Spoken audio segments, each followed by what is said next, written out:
abogado también, que bueno, conocido ya ha estado con nosotros. ¿Cómo le va, doctor?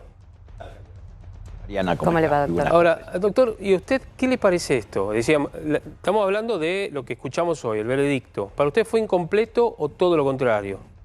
Creo que fue un veredicto bastante completo por lo que vimos, porque no conocemos los fundamentos en que se va a basar esta resolución, ¿no es cierto? Pero el hecho de estar mencionando que hubo ensañamiento y alevosía, y esto no es para un delincuente, esto es para la madre del chico, que actuó con ensañamiento y alevosía.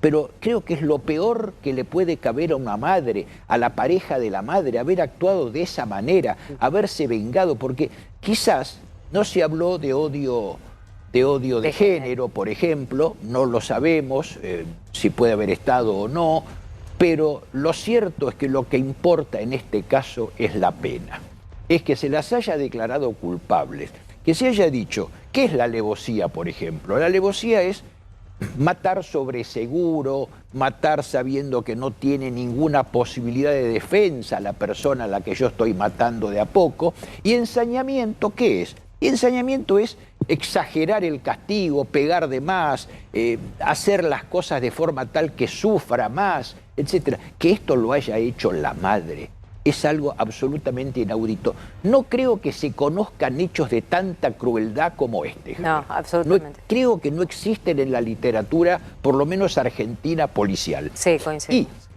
además que haya consentido o que hayan tenido un abuso sexual de esa manera, en forma permanente, además esto fue buscado, porque si estaba con los abuelos, con los tíos, que hayan ido a pedirla, pero pedirla de mala manera, con artimañas, con denuncias falsas, para lograr que finalmente consiguió lo que buscaba, que se rinda. Claro. Bueno, está bien, llévatelo. Sí, ahora consiguió la rendición de la familia. Coincido, doctor, en ese aspecto. Acá es indistinto. Sí, Doctor sí. Jerón. Esto, Javier, Horada golpea un paradigma, que es que la entrega a la madre siempre se produce como la mejor opción. Sí. Y yo creo que la entrega a la madre debe ser, en la mayoría de los casos, la mejor opción. Debe tenerse preferentemente en cuenta la relación materno-filial. Pero no quiere decir que siempre tenga que ser así. No tiene que ser que las entregas sean prácticamente automáticas. Pero tendría que haber un seguimiento. A ver, tiene que haber un seguimiento. se entrega a la madre, aun cuando el padre tenga problemas con la madre o el lugar. Por y demás. supuesto. Porque a veces se lo entrega, porque la madre vive en un lugar mejor, porque era el lugar de los chicos y demás. ¿Por qué los jueces tienen ese temor o es que se sacan el tema de encima? Van a que vaya con la madre. Bueno, lamentablemente muchas veces no se actúa con la diligencia que es necesaria y, por ejemplo, en este caso de Lucio, si tomamos en cuenta que esta madre abandonó al hijo durante más de un año, cerca de un año y medio, lo abandonó, se fue de mochilera, cosa, pero que llama la atención en alguien que ha sido madre, ¿no es cierto? Con ese antecedente, simplemente no tomar en cuenta ninguna otra circunstancia, no analizar. Yo reconozco que era pandemia, había dificultades y también reconozco que hay sobre tareas en los jugadores. Pero si alguien está desempeñando un cargo de juez, pues lo tiene que desempeñar a full. No hay tardes, no hay noches, no hay mañanas, no hay fines de semana, sí hay que desempeñar una tarea tan grave como dar un chico en custodia a alguien. ¿Por qué? Porque en este caso todos nos enteramos porque pasó esto. Claro. ¿Cuántos casos debe haber en los que los resultados son lamentables por distintos motivos y sin embargo se entregan así en forma discrecional y sin fijarse?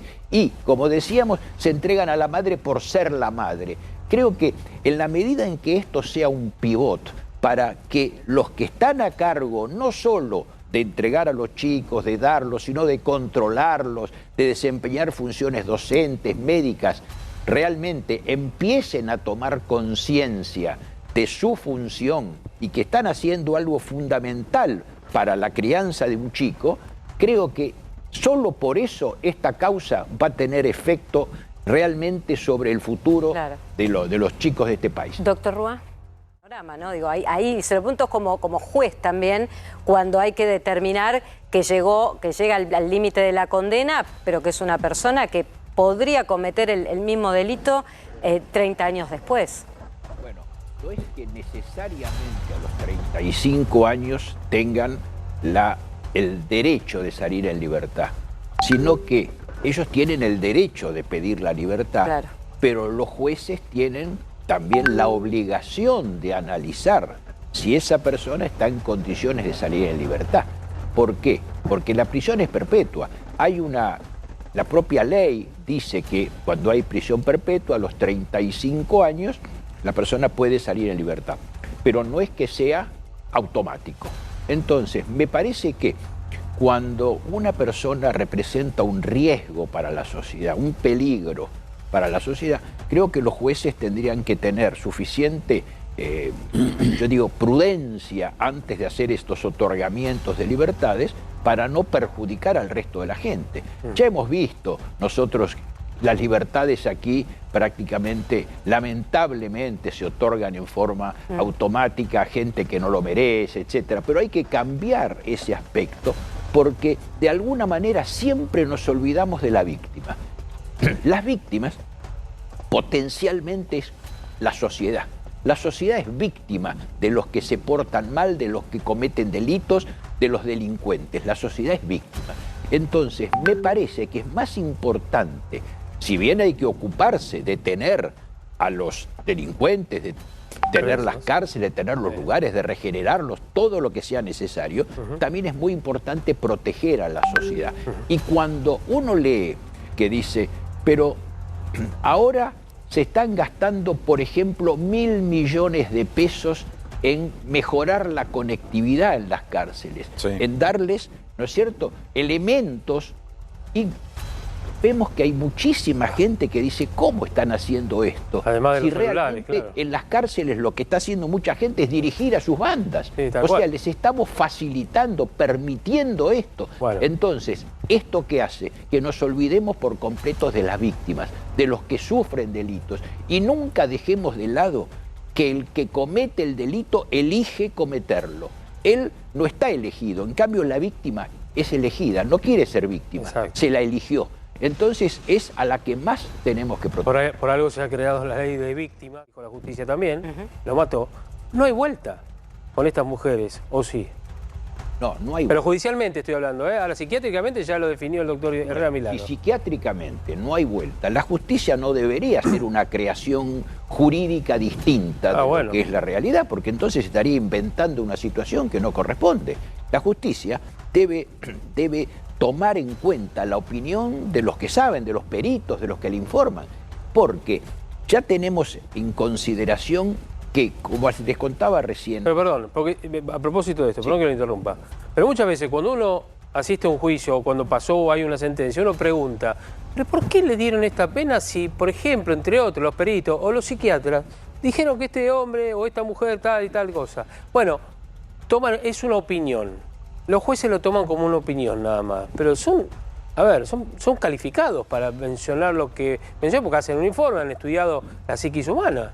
Es real, y no solo eso, sino que muchísimas veces las libertades se otorgan por los juzgados en contra de la recomendación que hacen las autoridades carcelarias. Claro. De los psicólogos, de los psiquiatras que hay en la cárcel dicen no se puede y los jueces la otorgan. Ahora, esto viene a otra consideración. ¿Hay responsabilidad de los jueces? Debería haberla. Porque si un abogado, si un arquitecto, si un médico comete mala praxis y tiene que afrontar un juicio, ya sea penal o civil por daños y perjuicios, un juez que realmente tiene en sus manos un designio importantísimo en una sociedad, que pueda tener una opinión diferente, lo puede tener absolutamente, pero cuando por desidia, por inacción, porque sí, por ideología, impone algo en contra de la sociedad, ¿por qué no tiene que ser responsable? Porque en cuanto aparezca la responsabilidad de los jueces en este aspecto, ya va a ser un sosegate, ya no se van a animar. Bueno. ¿Por qué libertades en forma indiscriminada? Y ahí, doctor, bueno, y yo adscribo con lo que dice, que todos los jueces sepan que hay un control de por medio de lo que hacen. Si no, siempre parece que queda todo, bueno, ya pasó la causa, se condenó al criminal, pero el responsable previo también de esta situación queda sin un castigo o sin una observación.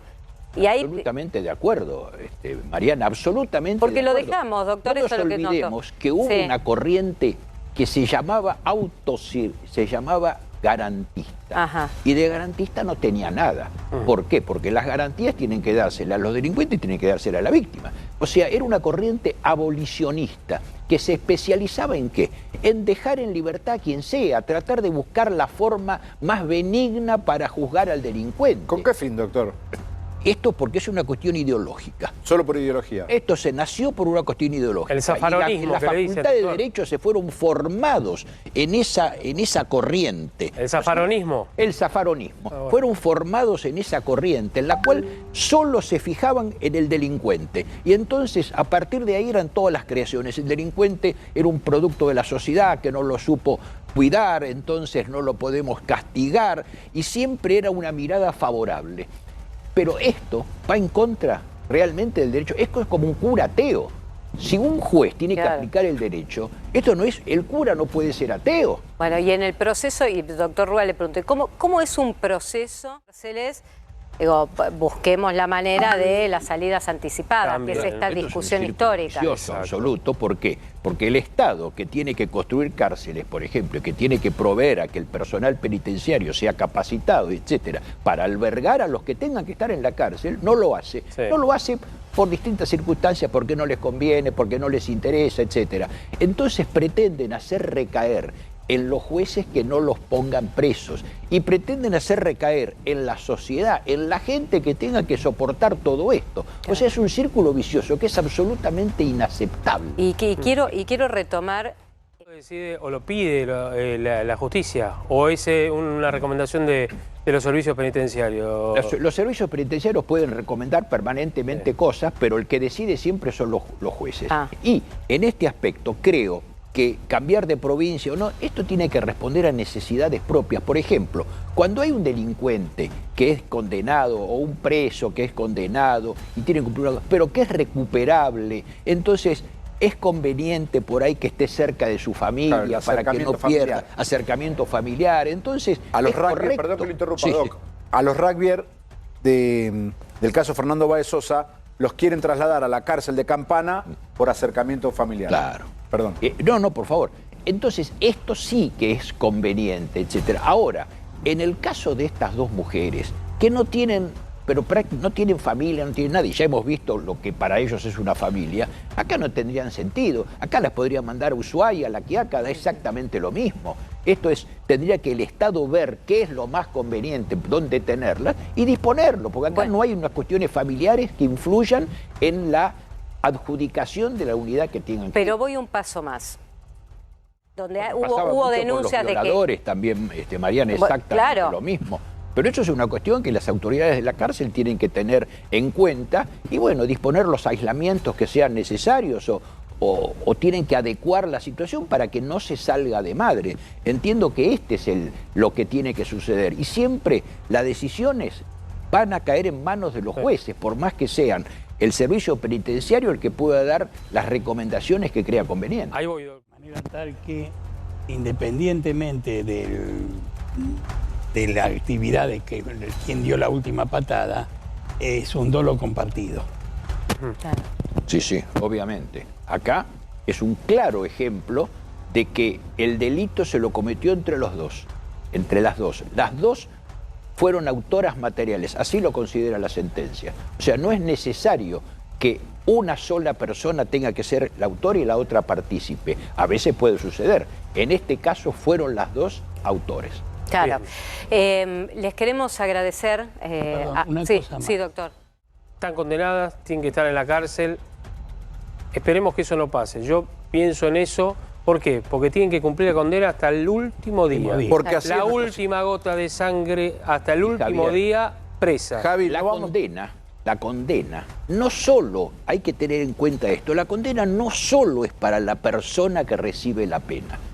La condena va a ejercer una influencia o un ejemplo en la sociedad, en la gente. ¿Cuál es esa función social de la condena? Es decir, todo aquel que comete un hecho delictuoso paga. Este es el ejemplo que hace la condena para la gente. Por eso es tan importante que se haga, que se cumpla y que no tenga otra salida que el cumplimiento total de la condena. Sí. Les queremos agradecer a ambos por el Gracias a análisis, ustedes. la charla, la predisposición, porque es interesante ahora conociendo esta condena de culpabilidad, lo que pasó y lo que se viene, que es lo que buscamos en todo este rato haber charlado. Les agradecemos a ambos. Y por Gracias a supuesto ustedes. vamos a seguir hablando de este tema, nos vamos a ir a una pausa muy breve.